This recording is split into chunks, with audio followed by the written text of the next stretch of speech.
Assalamualaikum gengs. Peradaban dunia dari dulu hingga kini banyak dipengaruhi oleh Islam. Islam berkembang begitu pesatnya hingga kini menjadi keyakinan dengan pengikut terbesar kedua di dunia. Dalam sejarah telah tercatat beberapa peperangan besar yang melibatkan umat muslim. Hal itu tidak lepas dari bukti perjuangan para pendahulu umat muslim dalam menegakkan syariat Islam. Mulai sejak Islam dipimpin oleh Nabiullah Muhammad SAW hingga para sahabat dan seterusnya, pasukan-pasukan umat muslim telah melahirkan para panglima-panglima besar yang sangat berani dan berintelektual tinggi. Berikut kami rangkum para panglima yang berjasa besar dalam sejarah peradaban Islam dunia, yang telah mengorbankan segalanya demi menegakkan syariat Islam. Tapi sebelum itu jangan lupa untuk subscribe channel ini dan aktifkan tombol notifikasinya demi kemajuan channel ini ke depannya.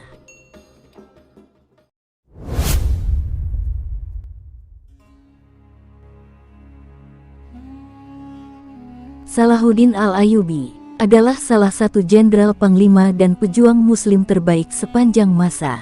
Salahuddin berasal dari suku Kurdi di daerah Tikrit, daerah utara Irak saat ini. Ia lebih dikenal dengan sebutan Saladin. Kisahnya terkenal saat memimpin pasukan muslim dalam perang salib menghadapi pasukan yang dipimpin oleh Raja Richard de Lionheart.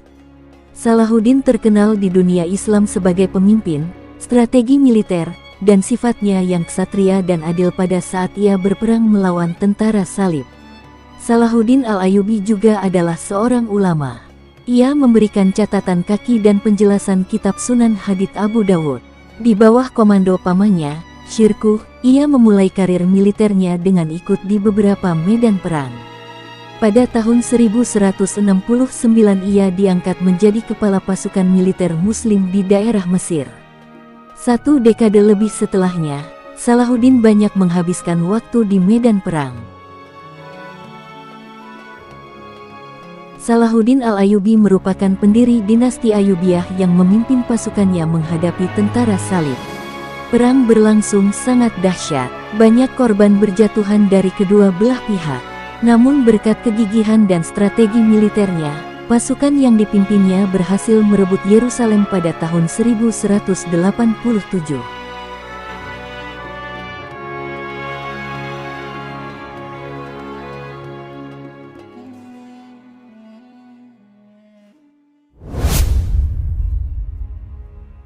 Muhammad Al-Fatih, jenderal perang muslim berikut ini adalah merupakan legenda panglima perang yang telah menaklukkan Konstantinopel di usianya yang masih sangat muda, yaitu 21 tahun.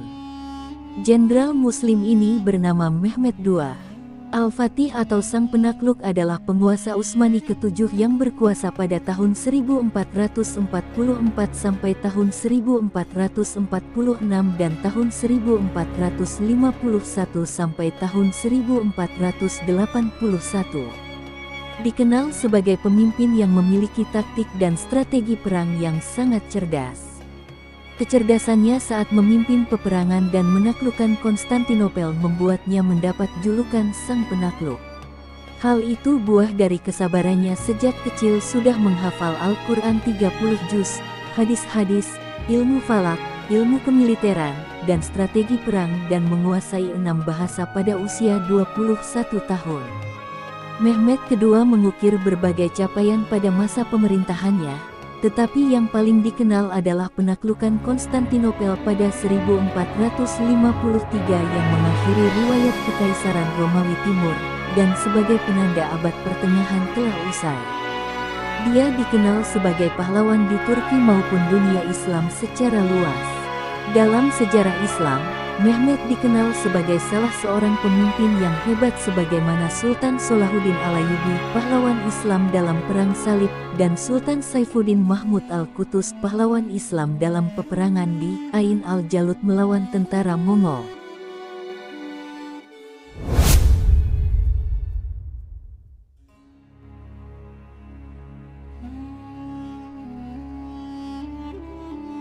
Dialah sang jenderal. Dialah sang panglima. Dikenal sebagai sahabat Nabi, beliau juga dikenal karena taktik militernya dan kecakapan dalam bidang militer. Dia adalah salah satu dari panglima-panglima perang penting yang tidak terkalahkan sepanjang karirnya. Selain itu Khalid juga memimpin pasukan Madinah di bawah kekuasaan Nabi Muhammad dan juga penerusnya seperti Abu Bakar dan Umar bin Khattab. Pada saat di bawah kepemimpinan militernya, Jazirah Arab bersatu pertama kalinya dalam satu entitas politik yaitu kekhalifahan. Khalid mengomandani pasukan Muslim, walaupun pasukan Muslim tersebut baru dibentuk. Sang jenderal tercatat dalam sejarah pernah memimpin pasukan Muslim di beberapa pertempuran. Termasuk tidak pernah dikalahkan dalam lebih dari 100 pertempuran melawan Kekaisaran Bizantium, Kekaisaran Sassaniyah, dan sekutu-sekutu mereka termasuk juga suku-suku Arab di luar kekuasaan khalifah.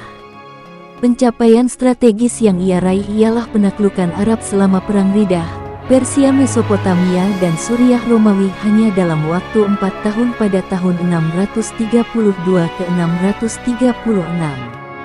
Khalid juga dikenang karena kemenangan telaknya pada pertempuran Yamamah, pertempuran Ulais, dan pertempuran Firas, dan kesuksesan taktiknya pada pertempuran Walaja dan pertempuran Yarmouk.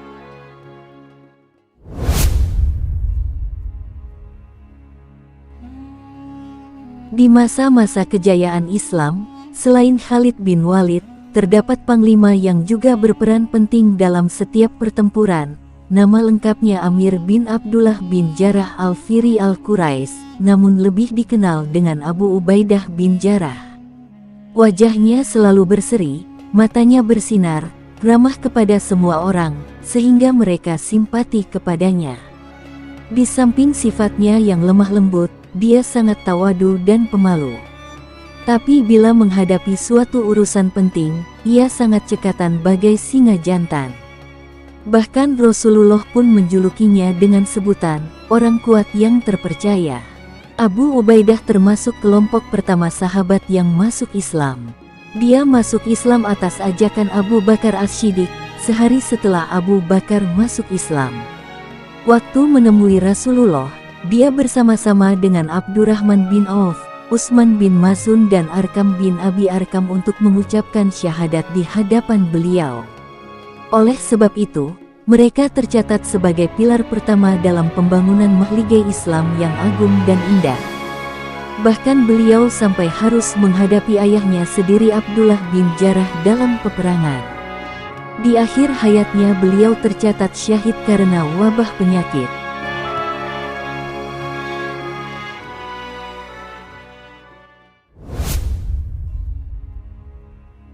Ada 3 orang pemuka Quraisy yang sangat menyusahkan Rasulullah, disebabkan sengitnya perlawanan mereka terhadap dakwah beliau dan siksaan mereka terhadap sahabatnya.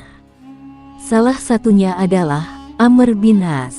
Allah memilihkan bagi mereka jalan untuk bertaubat dan menerima rahmat, maka ditunjukinya mereka jalan untuk menganut Islam. Dan Amr bin As pun beralih rupa menjadi seorang muslim pejuang, dan salah seorang panglima yang gagah berani. Para ahli sejarah biasa menggelari Amr bin As sebagai pembebas Mesir. Islam membebaskan negeri itu dari perbudakan dan penindasan yang dahsyat, karena Mesir pada saat itu berada dalam cengkraman 2 kekuatan besar yaitu Imperium Persia dan Romawi. Amr bin As tidaklah termasuk angkatan pertama yang masuk Islam.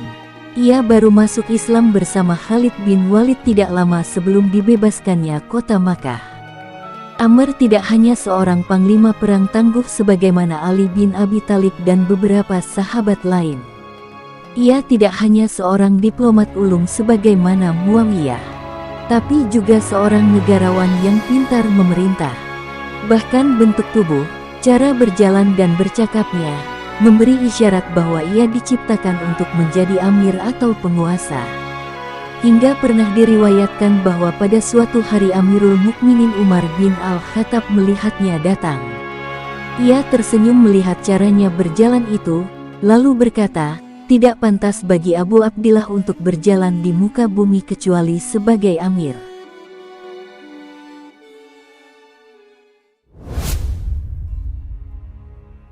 Kaum muslimin pernah berjaya ratusan tahun lamanya di Andalusia, sebutan bagi Spanyol dalam historiografi Islam.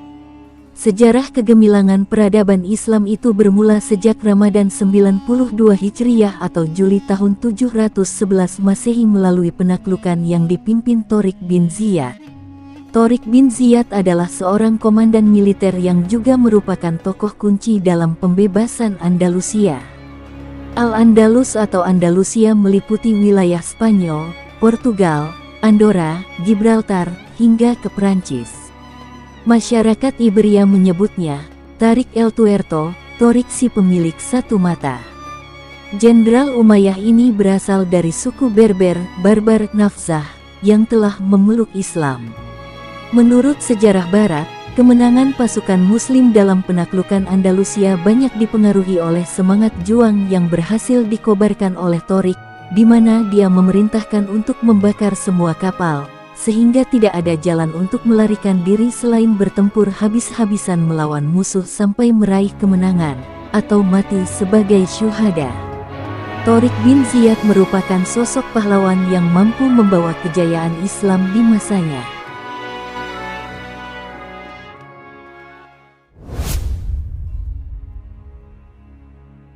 Sa'ad bin Abi Waqqas bin Wuhaib bin Abdi Manaf hidup di tengah-tengah Bani Zahrah yang merupakan paman Rasulullah.